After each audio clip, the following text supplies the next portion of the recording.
If you go to your favorite search engine and you type in that what you want is to download the ChatGPT desktop app, you will have a link available to you.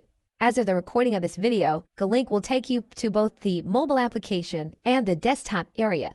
You'll notice that there is a download version for the Mac and that you can test an early version of the Windows application.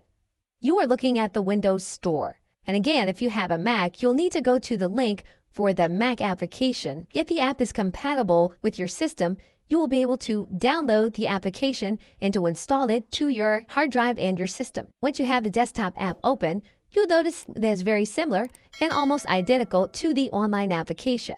You'll notice that you can upload files. You'll notice that you can use search. You'll notice that your account is available, and you'll be able to select your models here in this area.